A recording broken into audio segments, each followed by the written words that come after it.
वंदे मातरम। भारत माता की जय। छत्रपति शिवाजी महाराज की जय। धर्मवीर छत्रपति संभाजी महाराज की जय। राजमाता जिजाऊ यांना मानाचा मुद्रा, शत शत नमन। मित्रांनो, मराठ्यांचा इतिहास, मराठी मातीचा इतिहास, छत्रपति शिवाजी महाराजांचा प्रेरणादायी इतिहास।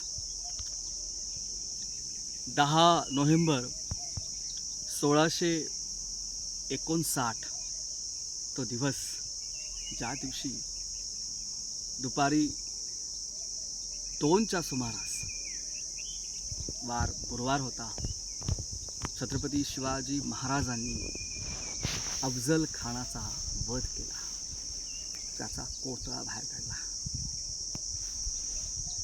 ही घटना अत्यंत महत्त्वाची, ऐतिहासिक होती आणि ह्या ऐतिहासिक घटनेकडे संपूर्ण हिंदुस्थानाचं लक्ष होतं। ही जेव्हा अफजल खान छत्रपती शिवाजी महाराजांवरती, स्वराज्यावरती चालून आला, त्यावेळेस ह्या घटनेकडे इंग्रज, डच, पोर्तुगीज हे सगळे व्यापारी म्हणून आलेले लोक, जे व्यापार करता करता राजकारणामध्ये हातपाय पसरत होते। आणि त्याचबरोबर आदिलशहाची संपूर्ण सल्तनत, सगळे सरदार असतील, त्याचे सुभेदार असतील, अमीन असतील, तसेच औरंगजेब आणि त्याचे सरदार असतील, हे सगळे लोक आहेत ना, सिद्धी असेल, जंजिऱ्याचा सिद्धी, या सगळ्या लोकांचं लक्ष ह्या लढाईकडे होतं। छत्रपती शिवाजी महाराज आणि अफजल खानाची भेट, आणि या भेटीत छत्रपती शिवाजी महाराज शिवाजीला अफजल खान संपवणार असं प्रत्येकाला वाटत होतं, परंतु घडलं विपरीत। जे कोणालाही ना वाटलं नव्हतं असं घडलं। आश्चर्याची गोष्ट आणि ऐतिहासिक घटना म्हणूनच त्या खानाच्या वधाकडे बघितलं जातं। हे एकाएकी घडलेली घटना असं म्हणता येणार नाही।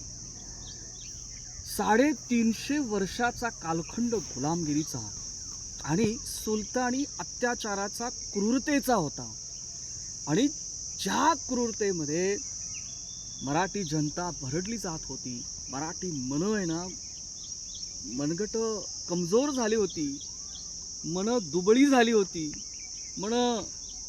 गुलामगिरीमध्ये आपण गुलामच आहोत आणि गुलामगिरीसाठीच आपला जन्म झालाय, अशी एखादी भावना, अशा प्रकारची भावना मराठ्यांमध्ये निर्माण झाली होती। आणि म्हणून 350 वर्ष महाराष्ट्र धर्म हा जो स्तंभ आहे, हा महाराष्ट्र धर्माचा स्तंभ सुलतानाच्या लाता बुक्क्या खात होता।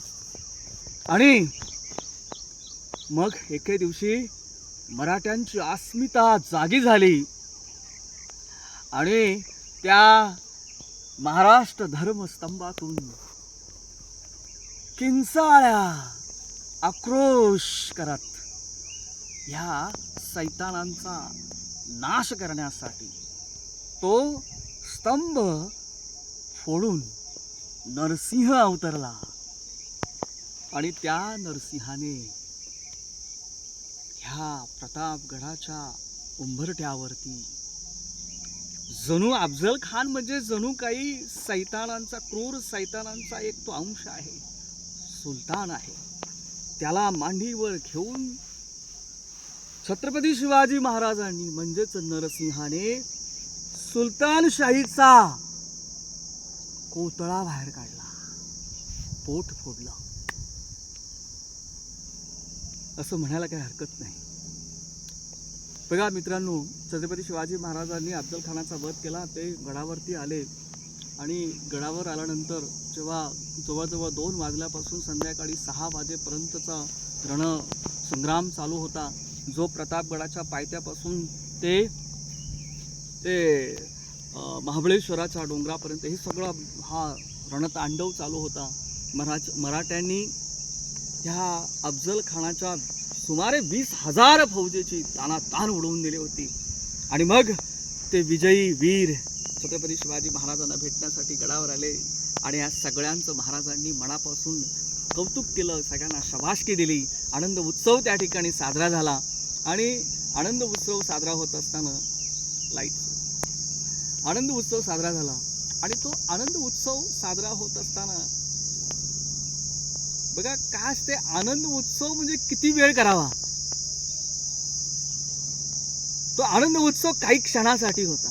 सगळ्यांचं कौतुक केलं महाराजांनी, सगळ्यांची प्रशंसा केली, सगळ्यांना शाबासकीची थाप दिली, सगळ्यांना गळाभेट घेतली, सगळ्यांचं कौतुक केलं. आणि महाराजांनी सगळ्यांना, मध्यरात्रीचा काळ होता तो, आणि त्या समयी सर्वांना, सगळ्या मावळ्यांना, आपल्या सरदारांना समोर बसवलं. आणि महाराजांनी सांगितलं की या आजपासून मी नवीन शिलांगण संक्रमण सुरू करत आहे, नवीन लढाईला, नवीन मोहिमेला आजपासून सुरुवात करत आहे.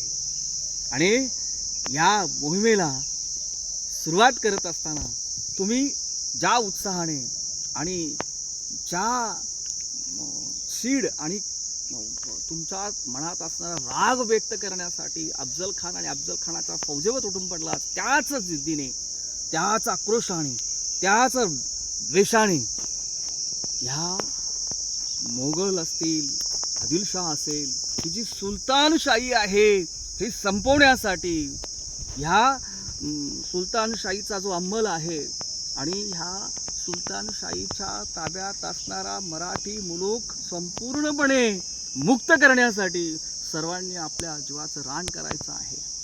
आणि आजपासूनच मी ह्या मोहिमेला सुरुवात करत. शिवाजी महाराजांनी आपल्या सर्व मावळ्यांना एकत्र केलं. संध्याकाळची वेळ आहे, मध्यरात्र होत आलेली आहे. आणि त्या मध्यरात्रीलाच महाराजांनी घोषित केलं की आपण पुढची मोहीम राबवतोय. आणि त्या मोहिमेमध्ये छत्रपती शिवाजी महाराजांनी नेताजी पालकर यांना कामगिरी दिली की तुम्ही काय करायचं आहे, पूर्वेस जायचं आहे आणि पूर्वेच्या भागाकडून काय करायचं आहे, सगळी ही जी आदिलशहाची जे सल्तनत आहे, जो प्रदेश आहे, तो संपूर्ण प्रदेश आहे ना, सगळ्याची लूट करत करत तो आपल्या ताब्यात घेत काय करायचं आहे, तुम्ही कोल्हापूरला येऊन मला भेटायचं आहे. आणि इकडे कोकणाचा जो भाग आहे, तो कोकण प्रांतामध्ये अफजल खानाची 3 जहाजं दापोली बंदरात होती. हे शिवाजी महाराजांना अफजल खानाच्या वधाच्या अगोदरपासून माहिती होतं आणि त्याच्यावर महाराजांचं लक्ष होतं. अफजलचा वध झाल्यानंतर लगेचच महाराजांनी काय केलं, दारोजी नावाचा आपला जो मराठा सरदार आहे त्याला फौज दिली. आणि त्याने काय करायचं तर इकडे कोकणात जायचं आणि कोकणातील आदिलशहाचा संपूर्ण प्रांत जिंकून घ्यायचा आणि तो तिथे आपला अंमल सुरू करायचा, तो स्वराज्यात आणायचा. आणि त्या अफजल खानाची जी जहाजं आहेत, स्वतः म्हणजे मालाने भरलेली जहाजं ही ताब्यात घ्यायची. तर कोकणामध्ये पश्चिमेस आहे ना, दारोजीला महाराजांनी पाठवलं. आणि स्वतः शिवाजी महाराजांनी सांगितलं की मी स्वतः हा जो महाराष्ट्राचा जो दक्षिण भाग आहे, म्हणजे अगदी वाईपासून ते पुढे कोल्हापूरपर्यंत मी घोडदौड करणार आहे. आणि हा संपूर्ण मुलूक हा आपल्या स्वराज्यात आणण्यासाठी माझं कार्य मी करणार आहे. तर अशा प्रकारे म्हणजे स्वराज्याचं त्रिशूळच तयार झालं होतं. आणि हे स्वराज्याचं हे जे त्रिशूळ तयार करण्यात आलं होतं, ते त्रिशूळ ह्या आदिलशहाच्या छाताडावरती बसणार होता. बघा, मध्यरात्र आणि मध्यरात्रीनंतर हा झालेला संपूर्ण मोहिमेचा विचार, संकल्प आणि ही मोहीम कशा प्रकारे राबवायची याच्यावरती चर्चा विचारविनिमय झाला. आता बघा, अफजल खानाचा वध झाला होता ना, त्याच वेळी आहे ना अनेक सरदार त्या ठिकाणी, त्या सर्व सरदारांनी म्हणजे हे जे आदिलशहाचे सरदार आहेत ते सरदारांनी काय केलं, घनदाट जंगलामध्ये पळ काढला. आणि त्यामध्ये पळणारा अफजल खानाचा जो मुलगा होता फाजल खान, त्या फाजल खानाबरोबर हा अंकुश खान होता, अंकुश खानाबरोबर मुसे खान होता, असे याकूत खान, हे सगळे खान मंडळी काय झालं होतं, फाजल खानाबरोबर ती त्या जंगलात पळत होती. आणि जंगलात पळत असताना त्यांना अनेक, आता हे आदिलशहाचे सरदार म्हणजे ऐशो आरामामध्ये आणि मस्तपैकी येणे मैदानी लढाया लढलेले आणि ऐशो आरामात राहणारी माणसं ह्या जंगलातून चालत असताना त्यांना खूप त्रास झाला. त्रास म्हणजे दऱ्या खोऱ्या, झाडं झुडपं, नंतर बाबळीची झाडं असतील, इकडे करवंदाची असतील, नंतर बेटं असतील, बांबूची बेटं असतील, अशा दऱ्याखोऱ्यातून झाडाझुडपातून जात असताना त्यांच्या अक्षरशः अंगावरचे कपडे सगळे फाटून गेले. त्या फाजल खेराने तर जो सरदारी पोशाख होता तो काढून टाकला की आपण सरदार हे जर कोणाला कळालं आणि मराठी समोर आले तर आपल्याला ठार मारतील या भीतीने त्यांनी पोशाखच काढून टाकला. त्या जो अंकुश काण होता त्याची चप्पल तुटली, तो अनुहानी चालत होता. म्हणजे इतके रक्तबंबाळ झालेली ही माणसं जंगलातून त्या प्रवास करत होती. त्यांना दिशा कळेना, आपण कुठे चाललो हे कळेना, परंतु आपला जीव वाचवायचा ह्या दृष्टिकोनातून ते पुढे जात होते. आणि संध्याकाळच्या वेळेच्या आसपासचा वेळ आहे तो, सूर्यास्त व्हायच्या अगोदरचा वेळ, अफजल खानाच्या वधानंतर लढाईचा 3-4 तासानंतरचा वेळ आहे तो. आणि हे जंगलात घुसले होते. त्यांना पुढे जाळीतून अचानकपणे काही मराठे ह्या फाजल खानाला दिसले आणि फाजल खान जागा उभा राहिला. आता म्हटलं काय आपलं खरं नाही. आणि थोडंसं बारकाईने बघितल्यानंतर त्याच्या लक्षात आलं हे ओळखीची माणसं दिसत आहेत. आणि तलवार काढली आणि धावत धावत त्या मराठ्यांच्या अंगावर गेला.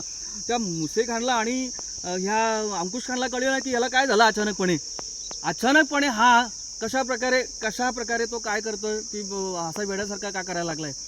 आणि तो धावत पळत त्यांच्याकडे गेला. त्या 3-4 मराठी त्या ठिकाणी स्तब्ध उभे राहिले. आणि ते त्यातला जो एक मराठा होता तो हात त्यांनी जोडले आणि माफी मागायला लागला. आणि मग हे बाकीचे खान जेव्हा जवळ आले तेव्हा त्यांना कळालं की हा कोण आहे, प्रतापराव मोरे आहे. ज्या प्रतापराव मोरेच्या सांगण्यावरून अफजल खान वाईपर्यंत आला आणि वाईपासून परत जावळीकडे गेला.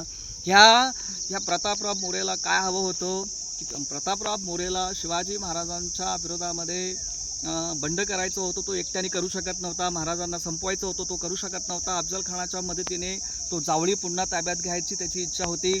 आणि मोऱ्यांचं जो हत्या झाली होती त्याचा बदला त्याला घ्यायचा होता. आणि म्हणून त्याने काय केलं, अफजल खानाला जावळीपर्यंत आणण्यासाठी प्रभुत्व केलं.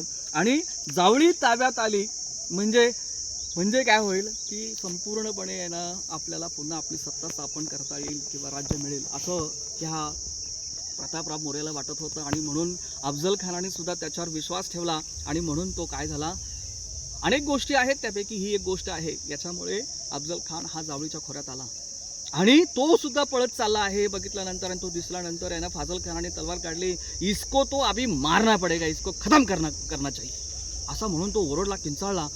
आणि मग जो फाजल खान हा होता अंकुश खान आणि ह्या जो आहे दुसरा जो मुसे खान आहे, हा मुसे खान काय म्हणाला, अरे रे रुको रुको ऐसा मत करो. मग त्या खानाला त्याने फाजल खानाला बाजूला घेतलं आणि म्हणाले, अरे अल्लाह ने इस जंगल में इस आदमी को भेजा है हमारे मदद करने के लिए, हमें कुछ पता है क्या कैसे जाना है, वाई तक कैसे जाएंगे हम, असं त्याला समजवलो. तेव्हा तो फाजल खान काय झाला, फाजल खान गप्प झाला, शांत झाला. आणि मग तो मुसे खान त्याच्याजवळ जाऊन त्याला ह्या प्रतापराव मोरेला म्हणाला, अरे आप तो हमारे भाई है और हम आपको बहुत मानते हैं, आप बहादुर हो, आप मुझे हमें मदद कीजिए, यहाँ इस घने जंगल से हमें वाई तक है ना पोहोचा दीजिए. आणि तसं बोलल्यानंतर त्या प्रतापराव मोरेच्या जीवात जीव आला. तो म्हणाला, हुजूर मैं आपको यहाँ से निकालता हूँ. आणि मग त्यांचा तो प्रवास सुरू झाला.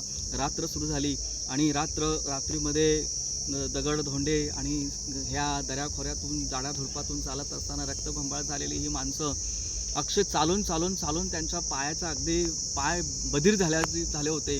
कोणत्या पायाला जखम झाली आणि कोणता पाय जखमी झाला आहे, कोणता पाय दुखतोय हे काय कळेना, इतकी अशी अवस्था झाली. आणि मध्यरात्रीनंतर ते हा पसरणीचा डोंगर खाली उतरू लागले. आणि पहाटे म्हणजे मोठ्या पहाटे आपण ते काय झाले, हे सगळे खान मंडळी वाईमध्ये पोचली. वाईमध्ये पोचल्यानंतर लगेच आहे ना फाजल खानाने काय केलं, ज्या सुभेदाराच्या वाड्यामध्ये अफजल खान राहिला होता आणि त्याची सगळी धनसंपत्ती होती, पागा होता, हत्ती होते, घोडे होते, युद्ध साहित्य होतं, धनसंपत्ती होती, ते सगळी धनसंपत्ती जेवढी आता सगळी घेऊन जाणं शक्य नव्हतं, जेवढी घेता येईल बरोबर तेवढी सगळी बरोबर घेतली. आणि सगळ्या आपल्या फौजेला लगेच त्या ठिकाणी त्यांनी हुकूम केला की आपल्याला इथून काय करायचं आहे, निघायचं आहे, लवकरात लवकर निघा. आणि तोपर्यंत त्या वाड्यामध्ये सगळी प्रसन्न शांतता होती, कोणालाच काय माहीत नव्हतं. जावळीत जे घडलं ते काही वाईपर्यंत ती घटनेची माहिती पोचली नव्हती. जेव्हा हा फाजल खान आहे ना जनानखान्यात गेला आणि जनानखान्यात जेव्हा कळालं की अफजल खान मारला गेला आहे, तेव्हा एकच रडारड झाली, एकच आक्रोश झाला. परंतु रडायला वेळ नव्हती. सगळ्या आहे ना जनानखान्याच्या महिलांना त्यांनी काय केलं, घोड्यावर सगळ्यांना बसवलं आणि तिथून आहे ना पळायला सुरुवात केली. आणि तो वाईच्या बाहेर निघत असताना त्याला पसरणीच्या घाटातून मराठे खाली उतरत आहेत त्या मशाली त्याला दिसल्या. आणि मग त्याच्या जीवाची थरकापत झाली. तिथून लवकरात लवकर बाहेर निघायला हवं या दृष्टिकोनातून त्यांनी जीवाच्या आकांताने त्याची फौज पळू लागली. घोडे त्यांनी एवढ्या जोराने दांबटले की जेवढ्या वेगाने शक्य होईल तेवढ्या वेगाने तो वाईच्या बाहेर पडण्याचा प्रयत्न करू लागला आणि तो पळाला. इकडे हा आपली फौज घेऊन नेताजी पालकर आहे ना हे खाली आले आणि पश्चिम भागातून, पश्चिम प्रवेशद्वारातून ते काय झाले, वाईमध्ये प्रवेशले. आणि प्रवेश करत असताना आनंदी उत्सवामध्ये सगळे धावून निघाले होते. हृदय असे मनगट सळसळत होती, हृदय आणि मन असं छाती अशी फुगली होती मराठ्यांची. आणि आनंदाने त्यांनी प्रवेश केला. आणि ते प्रवेश केल्यानंतर त्यांनी लगेच आहे ना तो जो ज्या ठिकाणी अफजल खान राहत होता तो सुभेदाराचा वाडा त्यांनी ताब्यात घेतला. त्याची सगळी धनसंपत्ती ताब्यात घेतली, घोडा पागा सगळा ताब्यात घेतला. जे काही संपत्ती ताब्यात घेतल्यानंतर आहे ना ह्याला नेताजी पालकर यांना कळालं की फाजल खान नुकताच इथून पळालेला आहे. ते समजता क्षणी त्यांनी काय लगेच घोड्यावरती मांड मारली आणि घोड्यावर बसून फौजेला आदेश दिला की पाठलाग करायचा. आणि एकच पाठलाग मराठ्यांनी त्या फाजल खानाचा सुरू केला. पण फाजल खान अनेक मैल पुढे निघून गेला होता, अनेक मैल मराठ्यांनी पाठलाग केला, परंतु फाजल खान कुठेही त्याचा मागोस लागत नव्हता आणि कुठेच तो दिसेना. त्याच्या फौजेचा कुठलाही प्रकारचा आहे ना सुगावा लागेना.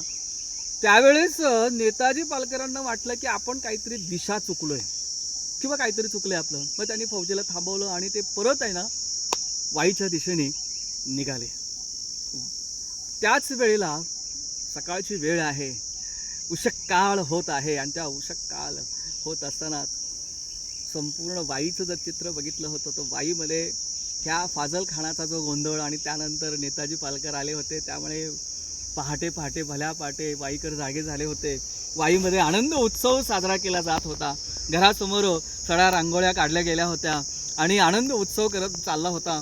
प्रत्येकजण कृष्णामाईच्या घाटावरती स्नान करत होता. जणू काही अफजल खानाचं जे संकट आलं होतं, ग्रहण लागलं होतं स्वराज्याला, त्या अफजल खानाचं ग्रहण आज सुटलंय. आणि मग प्रत्येकजण आनंदाने त्या कृष्णामाईच्या घाटावर आनंदाने आंघोळ स्नान करत होता. आणि तितक्यात आहे ना सगळ्यांना बातमी कळाली की छत्रपती शिवाजी महाराज काय करतायत, तर पसरणीचा घाट उतरून काय करत आहेत, वाईमध्ये प्रवेश करत आहेत. हे समजता क्षणी प्रत्येकाने आपलं काम हातात सोडलं आणि प्रत्येकजण शिवाजी महाराजांना भेटण्यासाठी, पाहण्यासाठी निघाला. महाराज पुढे झेंड्याची तुकडी होती, त्यानंतर मराठी फौज 5,000ची मराठी फौज घेऊन महाराज वाईमध्ये दाखल झाले. बघा 10 नोव्हेंबरचा आणि नंतर 10 तारीख नंतर ते रात्र आणि पहाट आहे 11 नोव्हेंबरची. विश्रांती नाही, कोणत्याही प्रकारची विश्रांती नाही. 4 घटका विश्रांती असेल. त्यानंतर आहे ना महाराज पूर्ण प्रवासाला सुरुवात. महाराज पोचल्यानंतर सगळ्यांना त्या ठिकाणी आनंद उत्सव सगळ्यांनी साजरा केला. सगळ्यांना फार आनंद वाटला. आणि अफजल खानासारखा अत्यंत क्रूर असा सरदार मारला गेल्यामुळे सगळे आनंदी उत्सवात होते. जणू काही श्रीकृष्णाने नरकासुराचा वध करावा अशा प्रकारचं वातावरण आणि दिवाळीच वाईकरांनी साजरी केली.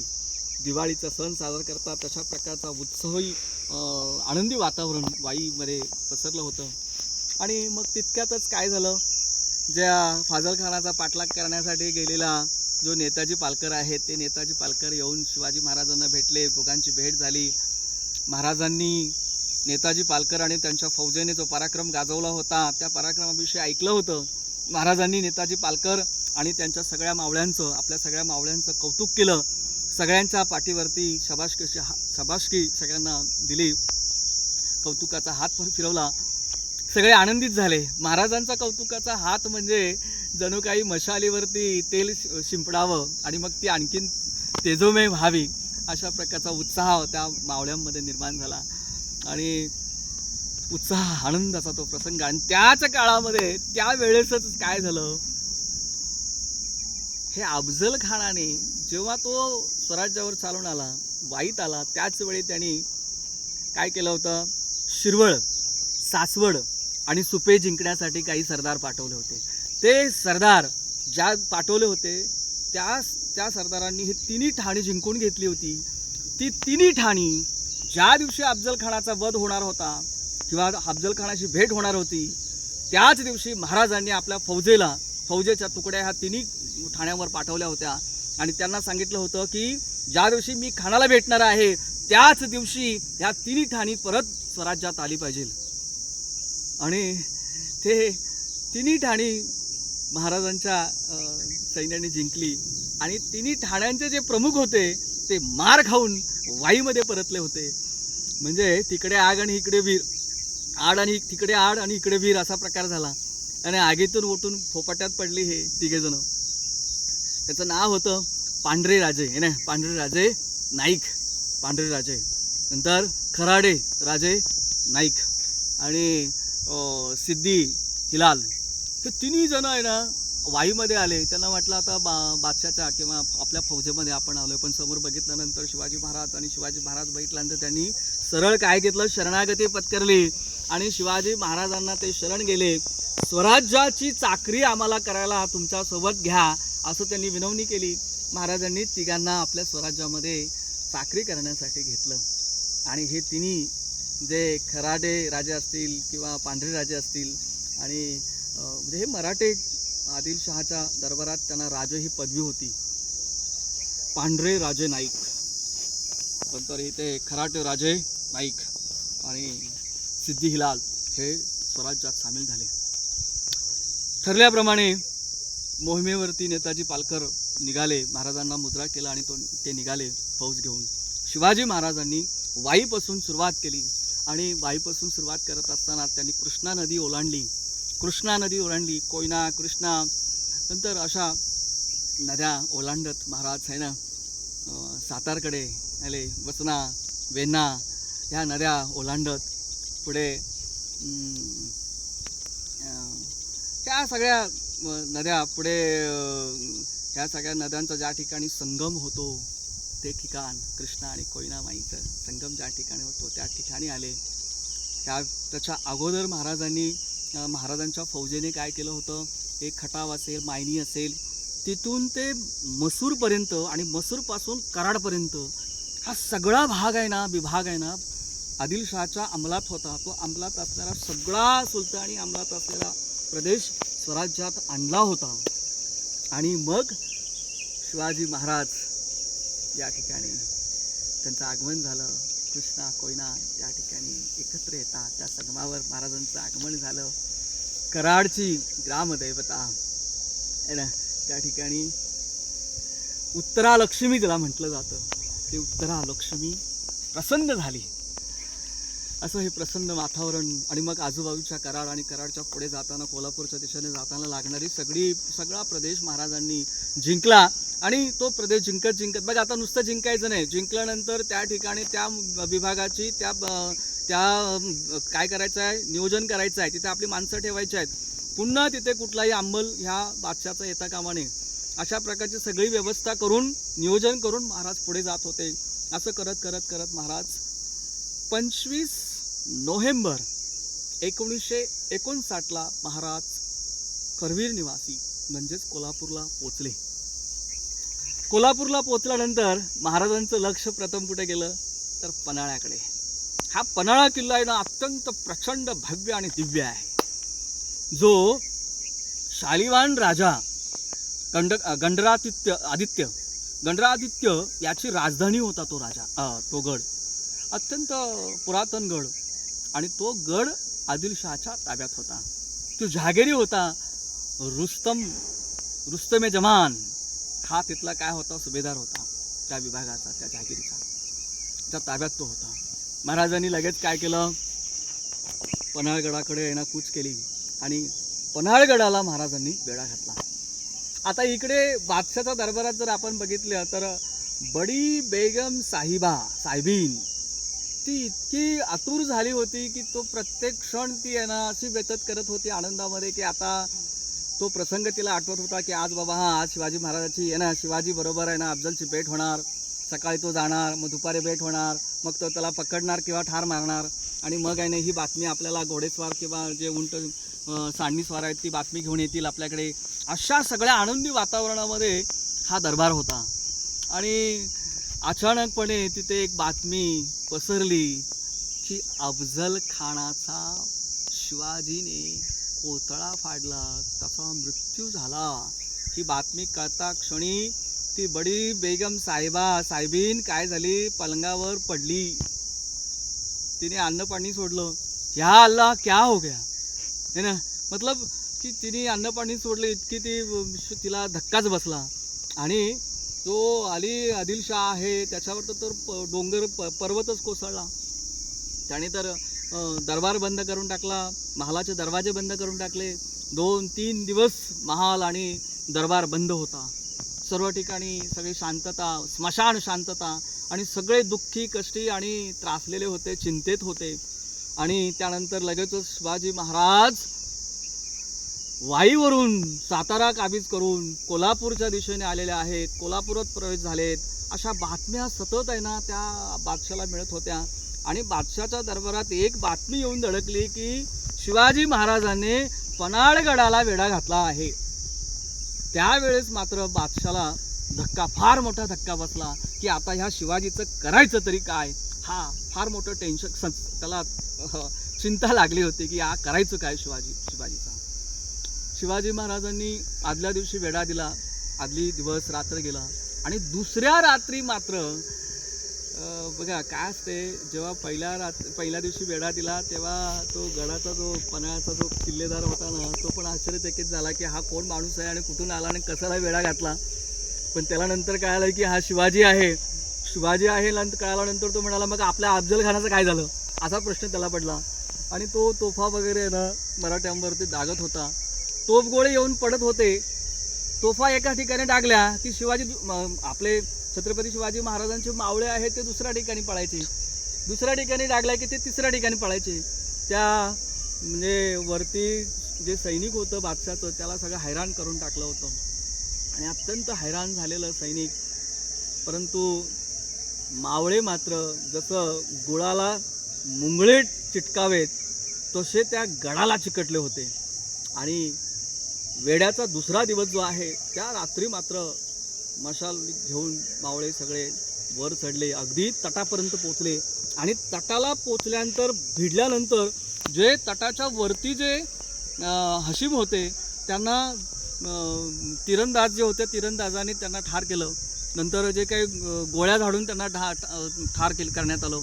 आणि तिथले वरती तटावरचे जे हशीम नष्ट म्हणजे पूर्णपणे ठार मारण्यात आले. आणि नंतर माळी तयार करून मराठे काय झाले तटावर चढले. तटावरून त्यांनी प्रवेश केला पन्हाळगडामध्ये. आणि एकच त्या ठिकाणी हाणामारी कापाकापी सुरू झाली आणि आदिलशहाची फौज त्या ठिकाणी मारली जाऊ लागली. एकच किंचाळा, एकच आरडाओरड सुरू झाली. मग मराठ्यांनी लगेच काय केलं, तो किल्ल्याचा दरवाजा असतो तो प्रवेशद्वार मराठ्यांनी उघडलं. मराठी फौज तयारच होती, ती आतमध्ये घुसली आहे ना. आणि मग काय मराठी फौज आत गेल्यानंतर त्या ठिकाणी एकच कापाकापी सुरू झाली. ज्यांनी शरणागती पत्करली ते सगळे वाचले आणि ज्यांनी शरणागती नाही पत्करली ते सगळे मारले गेले. आणि अशा प्रकारे पन्हाळा किल्ला महाराजांच्या ताब्यात आला. पन्हाळगड ताब्यात आल्यानंतर महाराजांनी पन्हाळगडावरती काय केला, एक गडकरी नेमला, किल्लेदार नेमला. पन्हाळगडासाठी एक स्वतंत्र फौज महाराजांनी दिली, सगळी व्यवस्था केली. बघा महाराजांचं एक तत्व होतं की स्वराज्य राहिलं पाहिजे. मी आणि माझे जे सौंगडे आहेत त्यांचं काही बरं वाईट झालं तरी स्वराज्यासाठी लढणारे मावळे आणि फौज राहिली पाहिजे. म्हणूनच आहे ना जेव्हा अफजल खानाशी लढत असताना सुद्धा सगळ्या महाराजांनी जितके किल्ले जिंकले होते ना त्या सगळ्या किल्ल्यांवरती कोणत्याही प्रकारची चिंता नव्हती. सगळे किल्लेदार आपला किल्ला व्यवस्थितरित्या सांभाळत होते. तिकडे महाराजांनी त्याच दिवशी आहे ना ती ठाणी परत जिंकण्यासाठी, म्हणजे सासवड, सुपे आणि हे शिरवळ जिंकण्यासाठी आपली फौज पाठवली होती. 3 तुकड्या पाठवल्या होत्या. आणि गड सोडताना सुद्धा तिथल्या लोकांना सांगितलं गडकरीला काय, की किल्लेदार तुझी जबाबदारी आहे ही प्रतापगड सांभाळायची. नाही आम्ही लढायला चाललोय, आम्ही बघतो या खानाशी माझी भेट होणार आहे, त्याचा मुर्दा पाडण्याची जबाबदारी आमची, कर्तव्य आमचं, तुम्ही तुमचं कर्तव्य बजावा. म्हणजे प्रत्येकाला आपापलं कर्तव्य बजावायचं होतं. महाराजांनी पन्हाळ्याची व्यवस्था लावली.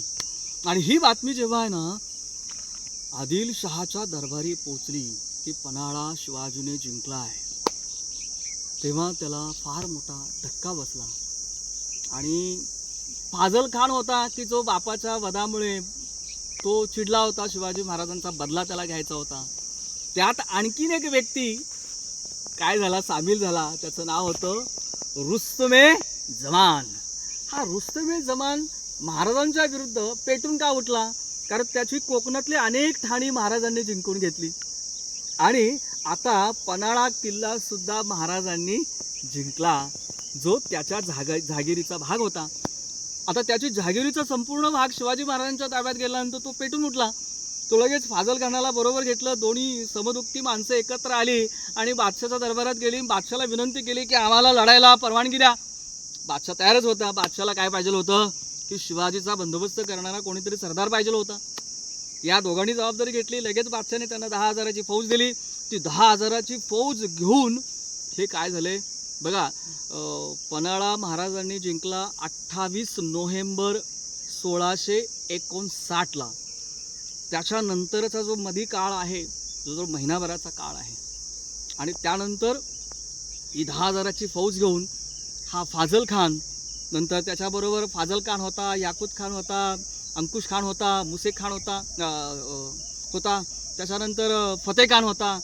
हे आणि महत्त्वाचं म्हणजे कोण, रुस्तमे जमान हा त्या फौजेचा प्रमुख होता.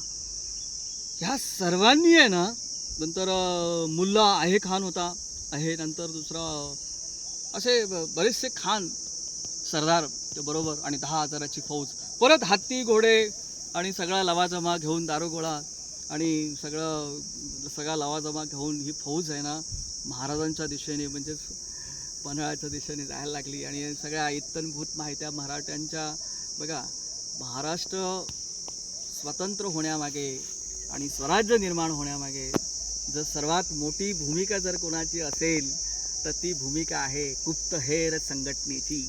आणि ह्या गुप्तहेरांनी संपूर्ण माहिती महाराजांना दिली की असे की त्याच्या रुस्तमे जमान आहे, फाजल खान आहे, या दोघांच्या नेतृत्वामध्ये 10,000ची फौज काय होत आहे पन्हाळ्याच्या दिशेने तुमच्या विरोधामध्ये, आपल्या स्वराज्याच्या विरोधामध्ये तुमच्या विरुद्ध लढण्यासाठी येत आहे. महाराजांनी ही बातमी कळताच क्षणी महाराजांनी जी फौज, आता बघा इकडे काय झालं होतं, संपूर्ण आदिलशाहीची लूट करून पूर्वेला गेलेला जो नेताजी पालकर आहे तो संपूर्ण लूट करून आष्ट्यामार्गे तो ह्याला शिवाजी महाराजांना येऊन पन्हाळगडावरती पोचला, म्हणजे भेटला होता. पन्हाळ्याचं गड जिंकला त्यावेळेस नेताजी पालकर पण त्या ठिकाणी होते. पण नेताजी पालकरांना म्हणजे फौजेला, मराठी फौजेला महाराजांनी दुसऱ्या एका ठिकाणी काय केलं होतं, तो मुलूक जिंकण्यासाठी पाठवलं होतं. तर लगेच महाराजांनी काय केलं, त्या ठिकाणी आपली माणसं पाठवली, गुप्तहेर पाठवले आणि नेताजी पालकर आपल्या फौजेला परत महाराजांनी बोलवून घेतलं. आणि त्या ठिकाणी संपूर्ण फौज एकत्र आल्यानंतर मराठ्यांच्या सगळ्या सरदारांना महाराजांनी त्या ठिकाणी येणाऱ्या संकटाच्या संदर्भात माहिती दिली आणि प्रत्येकाने काय काय कामगिरी करायची ही सगळं नियोजन केलं. त्या सगळ्या फौजेत कोण कोण होतं, तो मुसे खान होता, त्या ठिकाणी फतेह खान होता, त्या ठिकाणी कोण होता, तो तुमचा मार खाल्लेला तो फाजल खान होता, नंतर रुस्तमे जमान आहे. ही सगळी मंडळी कधी ना कधीतरी मराठ्यांचा मार खाऊन पळून गेलेली मंडळी आहे सगळी. आणि मग आहे ना प्रत्येकाला जबाबदारी दिली. महाराज म्हणाले, जेव्हा आता ही मैदानी युद्ध आहे, आता मैदानी युद्धामध्ये महाराजांबरोबर कोण कोण आहे, त्या महाराजांबरोबर आहेत ना नेताजी पालकर आहेत, अगदी महाराजांच्या उजव्या बाजूलाच आहेत, ते उजवा हातच. त्याच्यानंतर काय, गोदाजी जगताप आहेत, महाराजांबरोबर भीमा वाघ आहे, नंतर काय आहेत हिरोजी इंगळे आहेत, नंतर हे खराटे नाईक राजा असतील, नंतर खराटे नंतर हनुमंत जे पांढरे आहेत, असे सगळे शूरवीर पराक्रमी सगळे सरदार महाराजांबरोबर आहेत. महाराजांनी प्रत्येक सरदाराला एक जबाबदारी दिली. नेताजी पालकरांना सांगितलं, तुम्ही काय करायचं, तुमचं सावज गिराईक कोण आहे, फाजल खान, जो तुमच्या हातून काय केला निसटला, त्याचा तुम्ही काय करायचा बंदोबस्त तुम्ही करायचा. पांढरे आणि हा जे खराटे आहेत यांनी काय करायचं, त्यांना जबाबदारी दिली, तुम्ही काय करायचं, ते फौजेची जी उजवी बगल आहे त्या उजव्या बगलेला तुम्ही झोडपून काढायचं आणि डाव्या बगलेला जाधवराव तुम्ही आणि ह्याचं सिद्धी हिलाल तुम्ही काय करायचं, डावी बाजू झोडपून काढायची आणि मी स्वतः हा रुस्तम खानवरती तुटून पडतो. अशा प्रकारची संपूर्ण व्यूहरचना महाराजांनी केली. इकडे दोघे खान आहे ना, म्हणजे रुस्तमे जमान आणि फाजल खान 10,000ची फौज घेऊन त्याला वाटलं आता आपण सहजरित्या या कोल्हापुरामध्ये घुसू. परंतु तो कोल्हापुरामध्ये घुसत असताना त्याला फार मोठा धक्काच बसला की पुढे त्यांनी जी तुकडी पाठवली होती ना माहिती घेण्यासाठी, ती तुकडी परत आली आणि त्याने ह्या रुस्तमे जमानला माहिती दिली की शिवाजी महाराज 5,000ची फौज घेऊन आपल्यावरती दौडत आहेत, आपल्यावर आक्रमण करण्यासाठी येत आहेत. हे कळाल्यानंतर एकतर बघा, अफजल खानाच्या वधाच्या वेळी पळून गेलेले बरेचसे सरदार आणि बरेचशी फौज त्यामध्ये होती आणि शिवाजी महाराजांविषयी ह्या आदिलशहाच्या दरबारामध्ये एक बातमी पसरली होती की शिवाजी म्हणजे काय तर भूत आहे आणि नेताजी सुद्धा भूतच, दिसायला माणसं दिसतात. की आदिलशहाच्या दरबारात असणारा शायर होता एक, तो मोहम्मद, त्या शायराने लिहून ठेवलं की शिवाजी दिसायला माणूस दिसतो परंतु प्रत्यक्षात तो भूत आहे. आता भूताशी लढायचं आहे म्हटल्यानंतर फार मोठं संकट त्या ठिकाणी खानाच्या समोर रुस्तमे जमान आणि ह्या है ना फाजल खानच्या समोर सुरू झालं आणि त्याला वाटलं की आता काय, आणि फौजसुद्धा खूप घाबरली होती. जेव्हा शिवाजी महाराज नेताजी पालकर सह 5,000 फौज आपल्यावर धावून येते म्हटल्यानंतर त्यांची घाबरगुंडी उडाली होती. तरीसुद्धा रुस्तमे जमानने काय केलं, सगळ्या फौजेला एकत्र करून सरदारांना एकत्र आणलं आणि त्या सगळ्या सरदारांना सांगितलं की आपापल्या तुकड्यांना काय करा, प्रेरित करा, त्या तुकड्यांना सांगा है ना की सरदारांना तो त्या ठिकाणी गोळा केलं आणि रुस्तमे जमानच्या सगळ्यांना असं प्रेरित करायला लागला.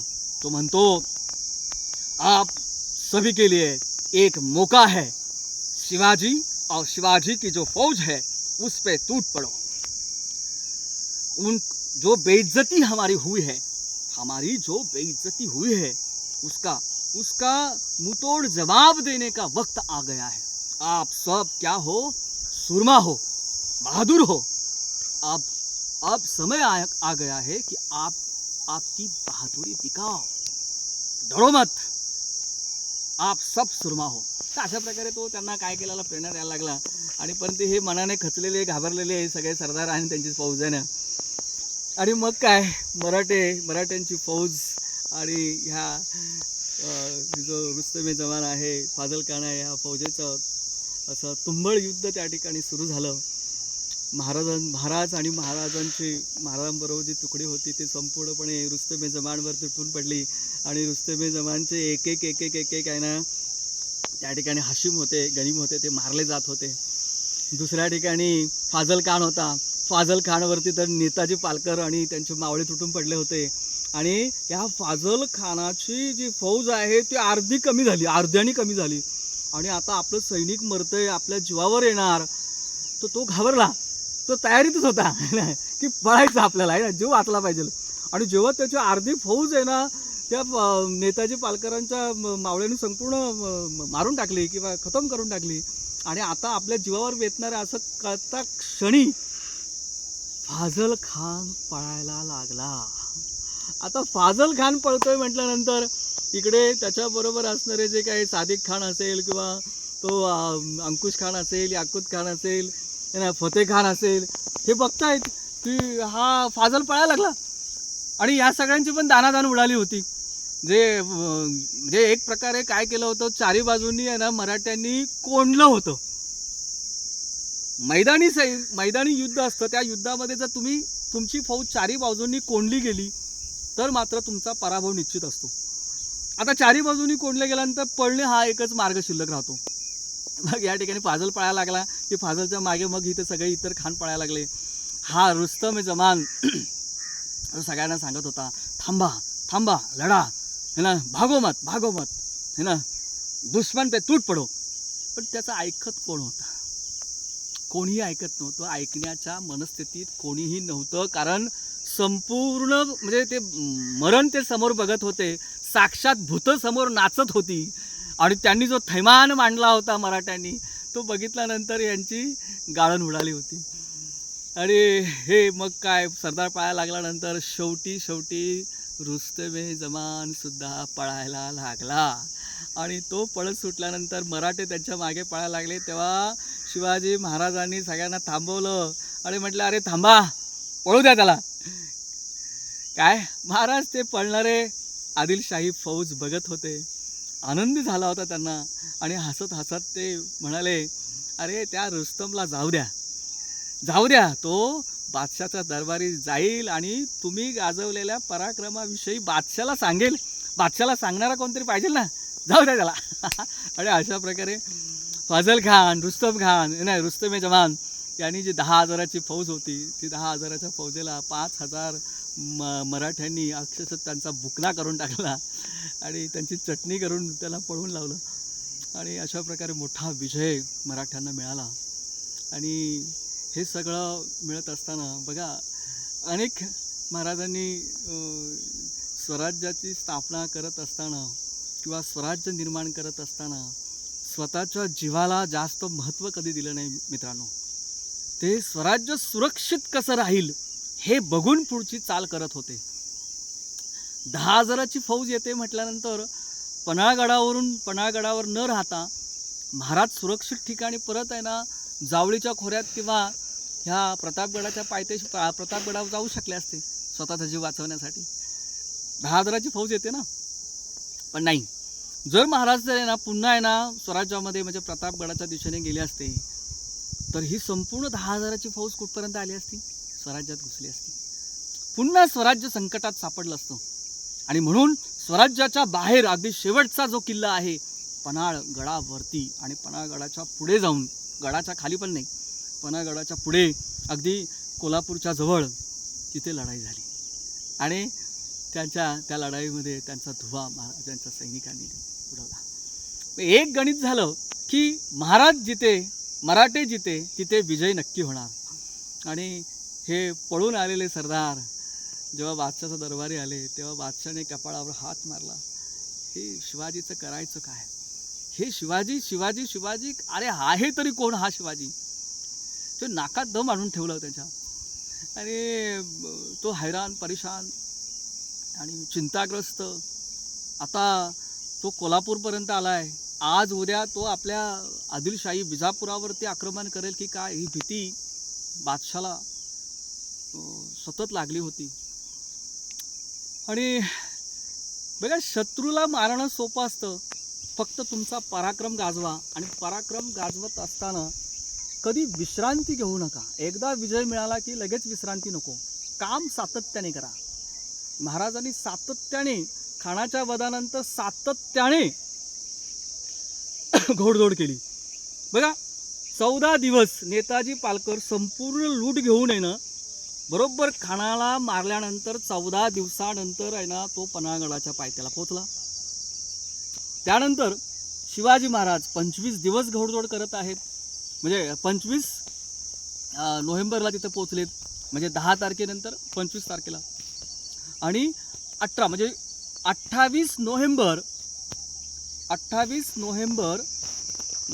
1659ला महाराजांनी पन्हाळा जिंकला.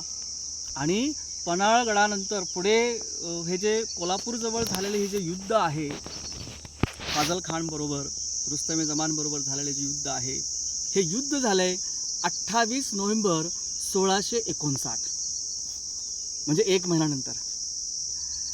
म्हणजे कंटिन्यू, म्हणजे 10 तारखेपासून 10 नोव्हेंबरपासून 28 नोव्हेंबर, म्हणजे 18 दिवसात संपूर्ण जो आदिलशहाचा भाग होता, भूभाग होता, तो अक्षरशः नागडा करून टाकला होता नेताजी पालकर आणि छत्रपती शिवाजी महाराजांच्या मावळ्यांनी. आणि पुढे 28 डिसेंबर 1659ला लढाईसुद्धा जिंकली आणि फाजल खान बरोबर आलेली 10,000 फौजेला परतावून लावलं. ही फौज आहे ना, म्हणजे जितक्या वेगाने तो आला होता, रुस्तमे जमान ज्या वेगाने आला होता, तितक्या धापट वेगाने तो परत गेला. जणू काही तो उडालाच, तेवढ्या वेगाने उडून गेला परत. तर असा मराठ्यांचा पराक्रम. आणि दुसऱ्या ठिकाणी दारोजी होता आपला सरदार, मराठा शूरवीर पराक्रमी सरदार, जो कोकणात गेला होता. आणि कोकणात त्यांनी काय पराक्रम गाजवला. आणि कोकणातील भाग किंवा दापोले बंदर आहे, तो बंदर म्हणा, किंवा दापोली आणि इतर जो ठाणे आहेत ते कशी जिंकली, नंतर इंग्रजांवरती कसा वचक निर्माण केला, ह्या विषयावर आपण पुढच्या भागात बघूया. या ठिकाणी थांबूया. छत्रपती शिवाजी महाराज की जय जय. अरे सर्व मावळ्यांना या ठिकाणी वंदन करूया आणि थांबूया. जय हिंद, जय महाराष्ट्र, जय हिंदुस्तान.